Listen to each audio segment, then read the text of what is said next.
So, following the game last night with Fernando Tatis, he went this morning, got an MRI, and was examined by Dr. Robertson and Dr. Leak over at UCSD.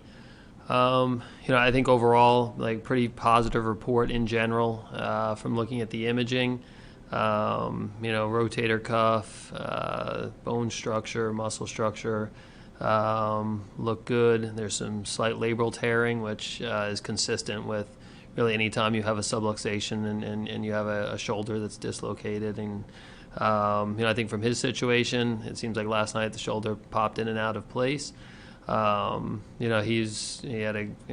the exam today was pretty uneventful. He's in good spirits, has good range of motion, really doesn't have any real inflammation overall in that area. We are going to go ahead and put him on the disabled list, make a roster move today.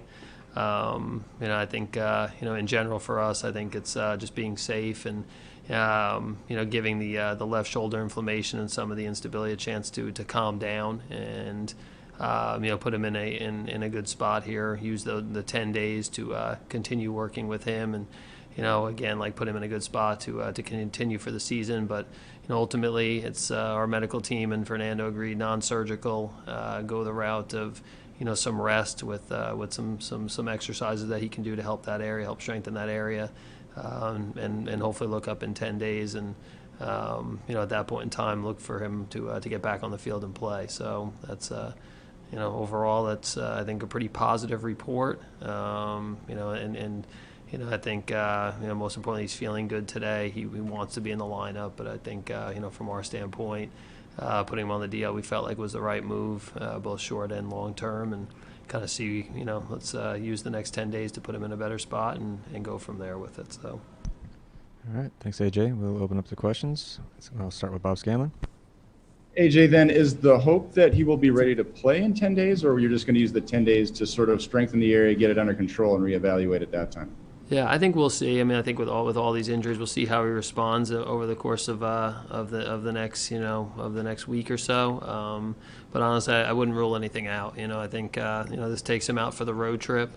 I think we saw in spring training. I think the last time he had one of these episodes, he was back in a day or two, and wanted to be in the lineup. I think I think from this standpoint, we'll evaluate here as we go in the next few days, but I don't think we're ruling anything out as far as him being able to come back and play when he's off the DL in 10 days.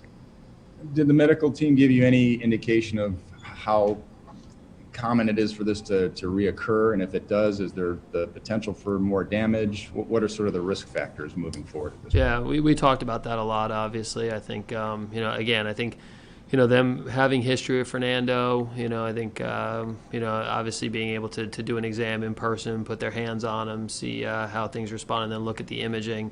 They clearly felt that this is not something that we feel like long term we're putting him at risk if he goes out there and continues playing this season. Again, I think there's always the chance that he can have another episode, another incident where there's another subluxation, and at that point in time we'll have to we'll evaluate from there. But this is not a situation where our doctors, knowing the player, seeing him and examining him, look at the images, feel like that we're putting him in an issue to have any kind of long-term more damage or anything like that if he goes out there and plays. I think if he continues to have issues and this becomes something that's a regular part of it, and we do decide, hey, surgery is the answer, I think surgery is going to go out and fix it according to our medical team. We're not putting him in more risk by putting him out there over the course of the next few months and hopefully the rest of the season. Looking back when you had the previous episode, the spring training, did he try to come back too soon? Was there more strengthening and stability that could have been done to prevent this from occurring this time, or it was just it was going to happen regardless, and he wanted to play?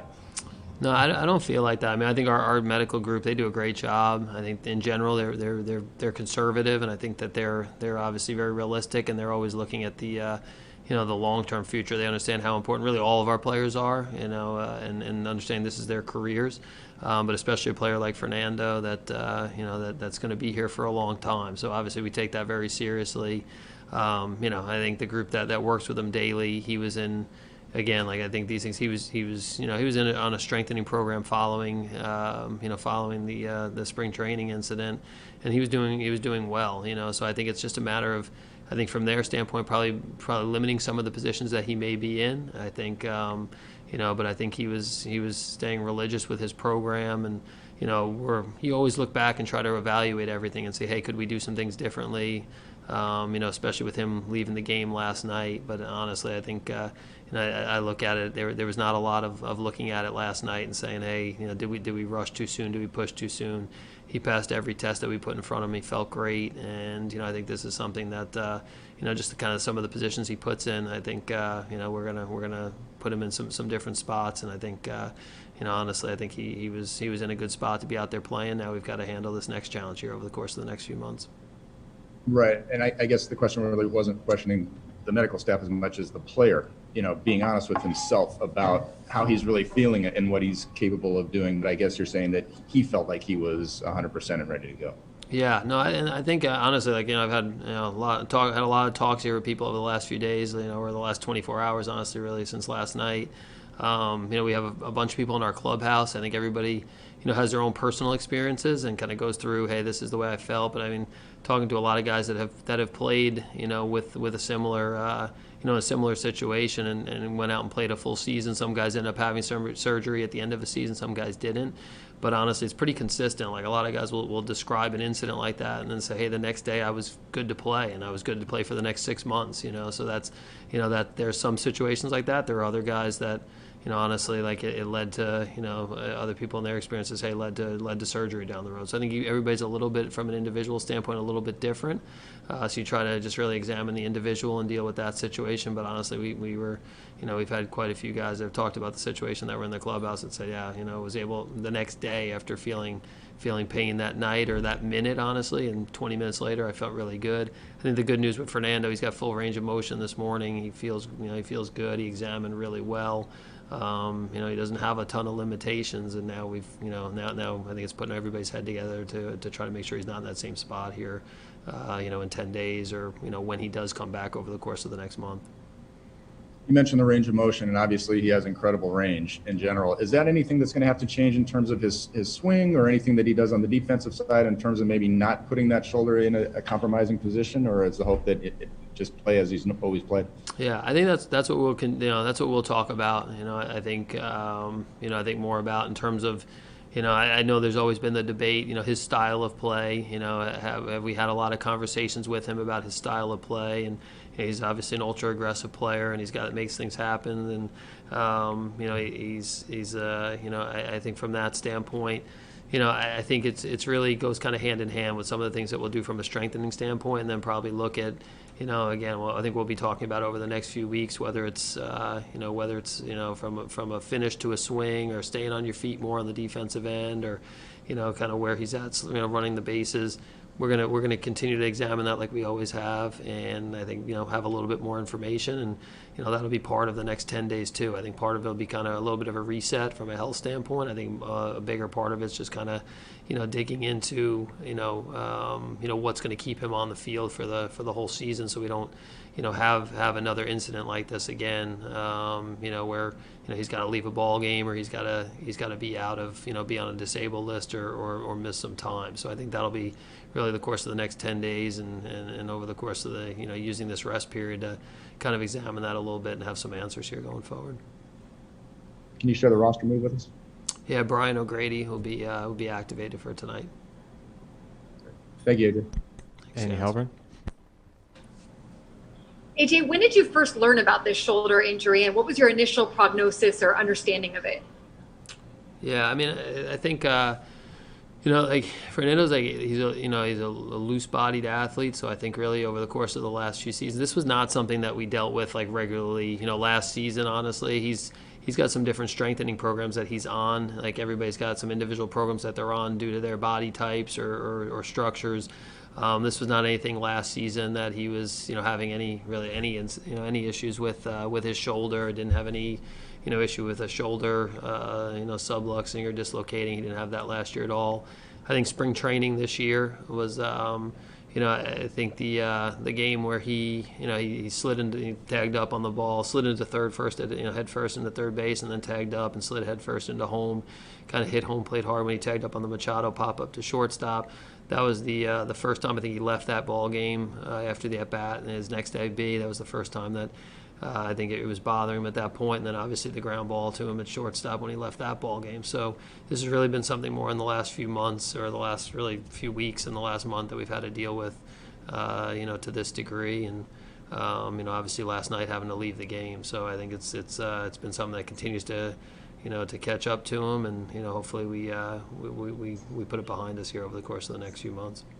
So he had said that he had dealt with it in the minors. So was it to that degree, is what you're saying? Like he just was managing it, so it wasn't coming up, maybe, or I'm assuming time before the contract. So was it just that it wasn't coming up, or? Yeah, on the signing physical, when we did we signed him to the contract, and he did obviously had a physical, MRIs, everything like that. I think really at that point in time it was pretty consistent with what we saw here today, but overall I think it was just more of a feeling like, hey, this could be something down the road, years down the road. And I think really the expectation, the hope is that, a strengthening program in general, whether it was, years down the road, months down the road, and then last resort would be, potentially a surgery type situation. I think that was, those were things that, at the end of the day, we really didn't, I think we did our homework obviously on it, but, this was not anything that was, part of what we did daily over the course of the last, few years. I think, maybe at a different point in his minor league career and progression, I think it was, hey, he's got some, some shoulder laxity, and I think a strengthening program is part of what he does.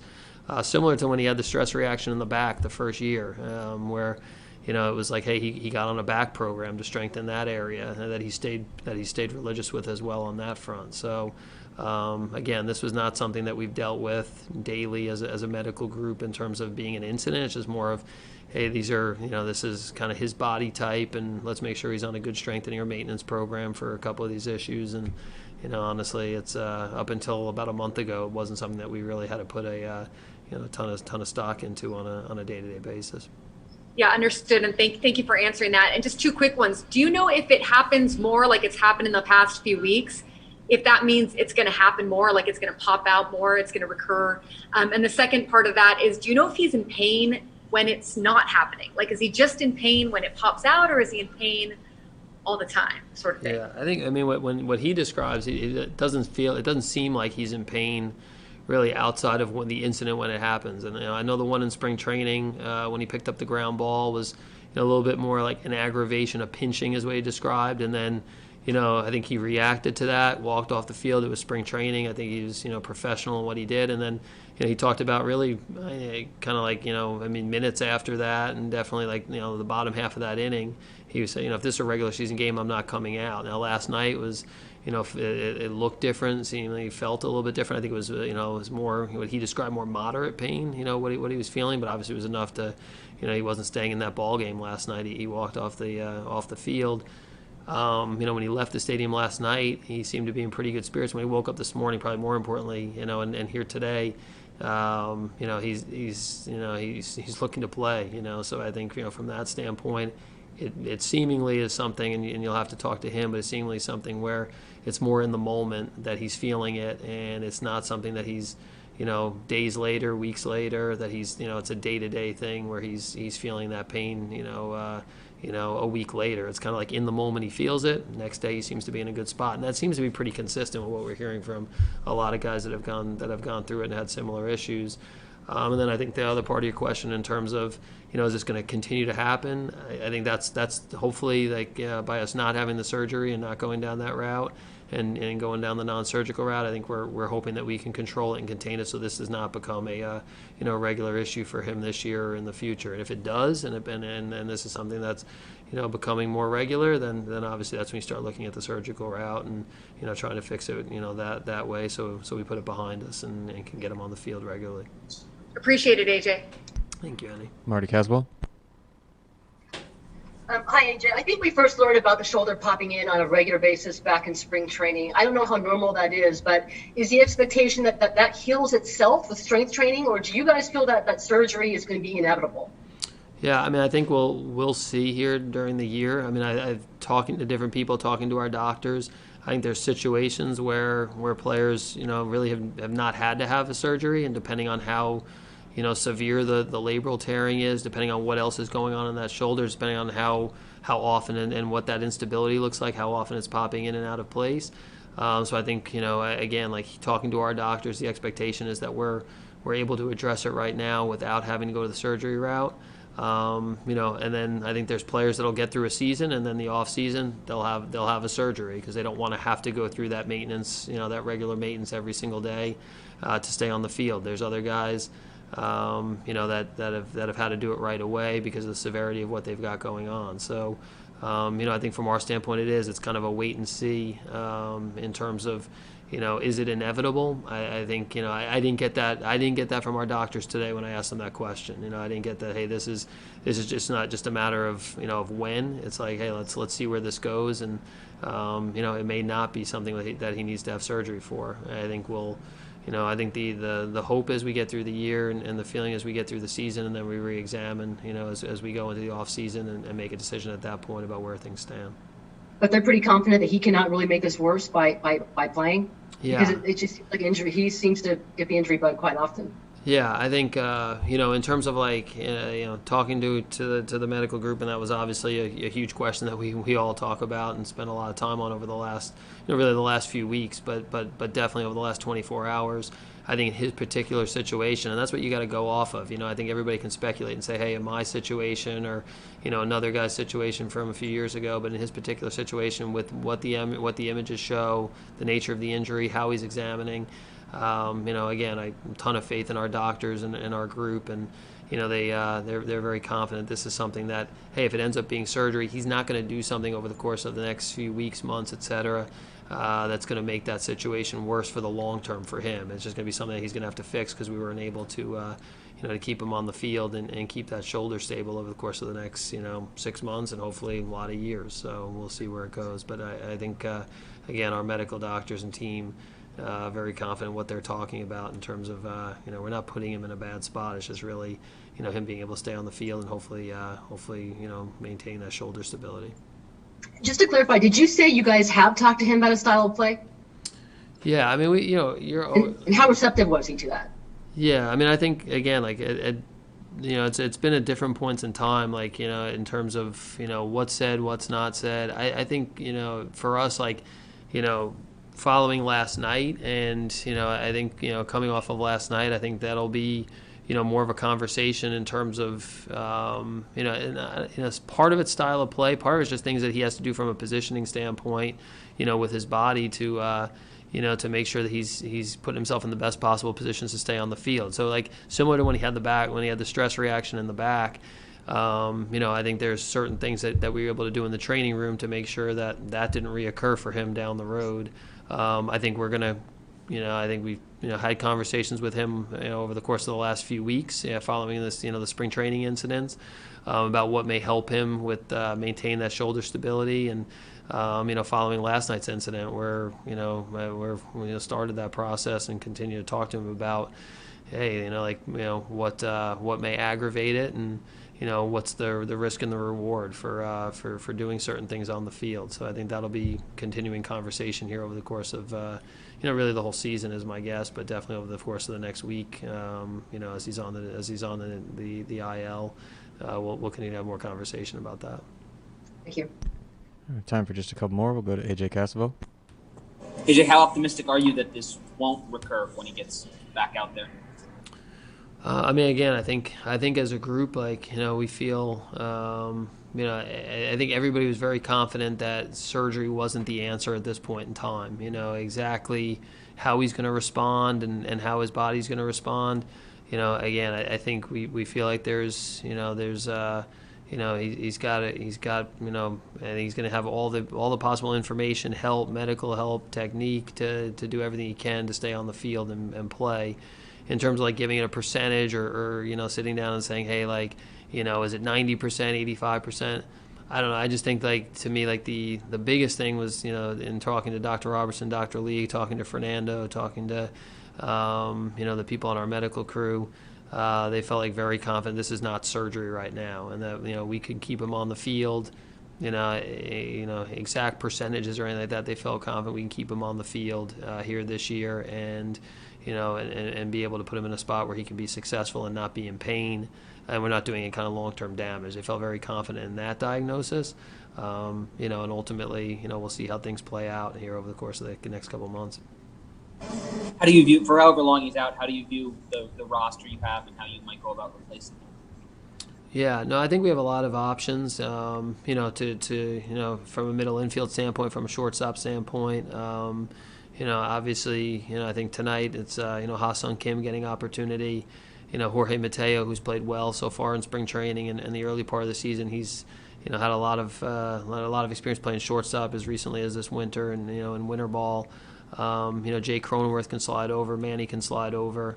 So we've got quite a few options. Tucapita, Marcano can, he can, whether it's shortstop, third base, second base, he's an option. So again, I feel like from a depth standpoint, hopefully just short term, and over the course of the next couple of weeks, we're in a good spot. Obviously, you're always a better team when Fernando Tatis is on the field for you. So that's that's the overall goal, is getting him back on the field for us. But in the short term, I think we have a lot of good options that are ready to come in and contribute and help us, play winning baseball. All right, we'll finish up with Kevin Acey. I want to clarify, do you think the 10 days could be enough? Is that possible? Yeah, just talking to our doctors and our trainers, like, again, with these injuries, and Kevin, it's like, it literally is a day-to-day thing, kind of seeing how he responds every single day. And I think it helps when you're 22 years old and you're a premium athlete and, have shown the ability to recover. So hopefully every day is a really good day for him. He had a good day today in terms of how he feels. So, again, our group, they did not rule out that, hey, we may look up and maybe even before then, he's in a spot where he's able to swing the bat and, do what he needs to do from a defensive standpoint, running the bases. So that is a possibility, but it's going to be a day-to-day update. You guys will be able to ask Jace the question every single day, how he's doing, and we'll try to be as accurate as possible and kind of where he's feeling and how he's coming back and responding. But I think talking to our doctors and training staff today, they feel like that is a possibility as long as he continues to progress every single day. Those 5 games, do you think that this had anything to do with him not exactly tearing up these first 5 games, 4.5 games? I don't. I think I don't. I think he's again. I think it's a 5-game stretch, so I think it's everybody has good 5-game stretches, and at times you don't play your best baseball for 5 games.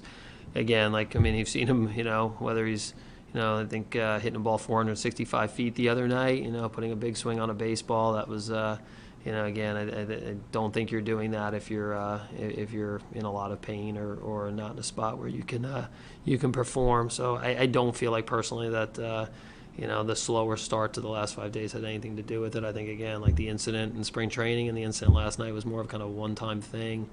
Moment in time, and now the question is how do we get through that? So we're not dealing with that hopefully here, throughout the season. But it doesn't seem like this is something that he's feeling those aches and pains like every single day he's going through it. It's literally like he feels it, and then it's gone. Like the next in spring training, it was like gone like an hour later or really minutes later. Last night was more throughout the evening and into the morning he was in a better spot.